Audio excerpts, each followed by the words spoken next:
जहां उत्तर प्रदेश में भी लखीमपुर खीरी में जहां किसानों को रौंदा गया, यह सरकार लगातार एक दशक से किसानों की अवहेलना कर रही है। हमारा देश किसान प्रधान और कृषि प्रधान देश है। अगर हमारे किसान और युवाओं का भविष्य सुनिश्चित नहीं कर पा रहे हैं हम, तो मैं समझती हूँ कहीं ना कहीं हम सब अपने फर्ज से डगमगा रहे हैं। जहाँ वित्त मंत्री ने 9 प्राथमिकताओं की बात करी और कृषि को जहाँ पहला स्थान दिया गया, वही मैं वित्त मंत्री से पूछना चाहती हूँ कि कृषि ग्रामीण अर्थव्यवस्था की वृद्धि दर क्या है। जहां यह कहा गया था कि 2024 तक आप किसान की आय दुगनी कर देंगे, 22 तक किसान की आय दुगनी कर देंगे, और जहां एमएसपी का वादा किया गया था, तो मैं पूछना चाहूँगी कृषि मंत्री से कि आज एग्रीकल्चरल इंफ्रास्ट्रक्चर में कितना बजट या सरकार द्वारा दिया जा रहा है। यूपी को इस बजट के तहत क्या मिला है? क्या एक भी मंडी पिछले 10 सालों में उत्तर प्रदेश में बनी है? और अगर किसान की ज़रूरतमंद जैसी चीज़ों पर क्या यह सरकार ने कोई भी जीएसटी माफ़ करी है या खाद में सब्सिडी देने में सरकार कायम रह पाई है? और जहां खुद प्रधानमंत्री आए थे उत्तर प्रदेश में विधानसभा चुनाव में और उन्होंने वादा किया था उत्तर प्रदेश की जनता को, उत्तर प्रदेश के लोगों को, कि वो आवारा मवेशियों की समस्या से किसानों को हल दिलाएंगे, निजात दिलाएंगे। तो क्या इस आवारा पशुओं की जो समस्या है, जिसकी वजह से आज हमारा देश चौकीदार बन गया है, रात भर सो नहीं पा रहा है, तो क्या कोई प्रावधान बजट में रखा गया है इस समस्या को लेके?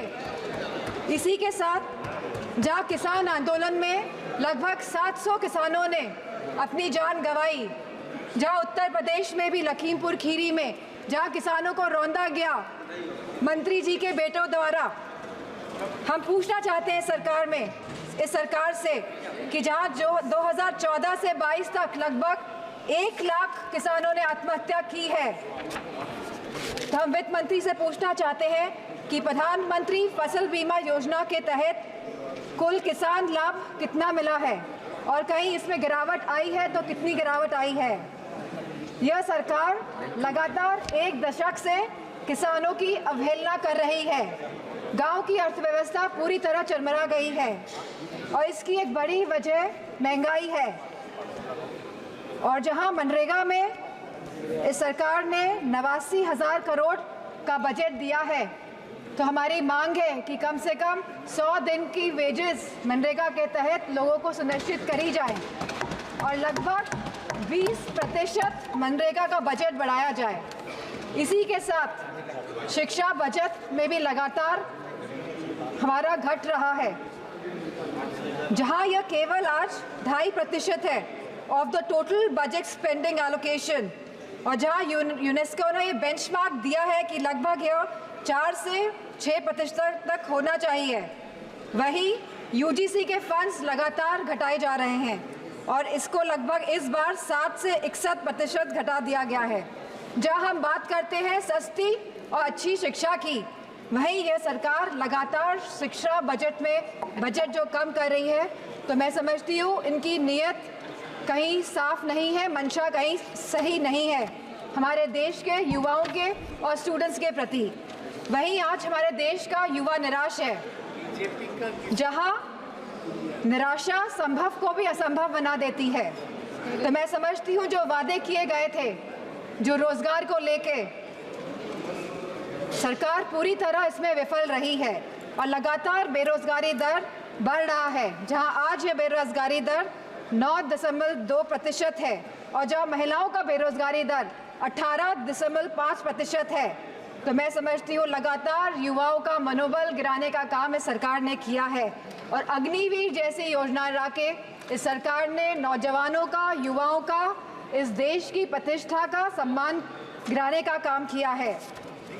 जो सरकार सोशल जस्टिस की बात करती है, लेकिन आज भी यह सरकार जातिगत जनगणना से अपना मुंह मोड़ रही है, जहां अनुसूचित जाति जनजाति पर होने वाले अपराध लगातार बढ़ रहे हैं और उत्तर प्रदेश में यह अपराध नंबर 1 पे है। और साथ ही महिलाओं के साथ जघन्य अपराध लगातार बढ़ रहे हैं। उत्तर प्रदेश आज इसमें भी टॉप लिस्ट पर है। तो मैं पूछना चाहती हूँ कि महिलाओं को सुरक्षा को लेकर यह सरकार क्या कर रही है। और जहां उत्तर प्रदेश में समाजवादी पार्टी की सरकार ने 1090 जैसी सेवाएं चलाकर हमने अपनी माताओं, बहनों, बेटियों को सम्मान दिलाने का, उनका हक दिलाने का काम किया था, तो इस बजट में क्या प्रावधान रखा गया है महिलाओं की सुरक्षा को लेकर। वहीं आज अगर स्वास्थ्य की बात करें तो लगभग 1.9% ऑफ जीडीपी आज का खर्चा ये बजट दे रही है स्वास्थ्य के लिए। स्पीकर महोदय, there is no focus agenda for the healthcare of the country. Irrespective of the fact we are speaking about India being the 1st largest economy and moving towards the 3rd largest economy. And if we see the fast growing population of the country, so 1.9% of the budget is very less for the health services of the country. Sir, decision to exempt 3 cancer drugs is a welcome move by the finance minister, but it is a very small step in the right direction.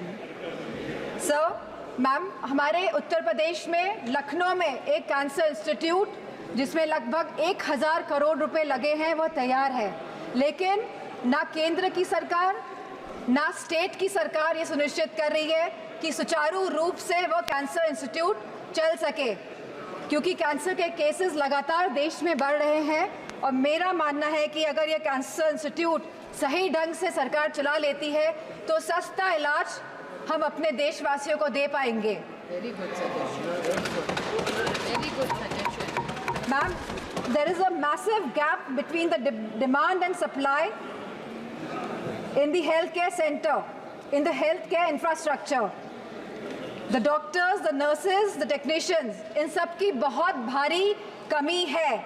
और जो बड़े बड़े वादे कर रहे हैं और जो बड़ी बड़ी बातें कर रहे हैं कि हमने बहुत बड़े बड़े एम्स बना लिए हैं, मेडिकल कॉलेजेस बना लिए हैं, लेकिन 100% तरीके से कोई भी मेडिकल कॉलेज या एम्स सुचारू रूप से प्रदेश में नहीं चल पा रहे हैं, क्योंकि भारी डॉक्टर्स की कमी है, नर्सेस की कमी है, टेक्नीशियंस की कमी है। इसी के साथ जो टीचिंग फैकल्टी में भी भारी टीचर्स की कमी है। सर, जो सरकार कुपोषण के बारे में बात कर रही थी, जो भारत को अनीमिया मुक्त बनाने के बारे में बात कर रही थी, तो मैं उनसे कहना चाहूँगी कि आप सभी अपने वादों में विफल हुए हैं। आपने जो वादे करे थे लोगों को, आपने सारे वादे जनता के साथ वो वादों को तोड़ने का काम किया है। सर, जहां आप जीडीपी की बात करते हैं, जहां आप 3rd इकोनॉमी की बात करते हैं कि हमारा देश तीसरी बड़ी इकोनॉमी बनने जा रहा है, लेकिन वही हमें बात करनी है पर कैपिटा इनकम की, स्टैंडर्ड ऑफ लिविंग की बात करनी है, हमको महंगाई बांधने की बात करनी है, हमको इलाज मुफ्त और सस्ता दिलाने की बात करनी है। और जो कैपिटल एक्सपेंडिचर की आप बात कर रहे हैं, तो मैं समझती हूँ इसमें भी समय सीमा तय होनी चाहिए कि इंफ्रास्ट्रक्चर के जो भी प्रोजेक्ट्स बन रहे हैं उनकी समय सीमा निर्धारित हो, क्योंकि यह टैक्स का मनी है, ये जनता का पैसा है। धन्यवाद माननीय सदस्य। Ma'am 2 minutes I will take ma'am. यह जनता का पैसा है और इसे सही ढंग से इस्तेमाल करने के लिए हम सब प्रतिबद्ध हैं। सो इसी के साथ मैं कहना चाहूँगी कि reformative and revolutionary changes can come in the country even after 11 years, but the dedication and concentration is required from the government. Nothing can alter the past, but responsible behavior by the government. And I'm not playing a blame game here. I'm saying a responsible behavior is the behavior in which we are responding to the present situation. And if the government plays a responsible behavior, then formative changes can come in the country. Thank you, Speaker. Ma'am.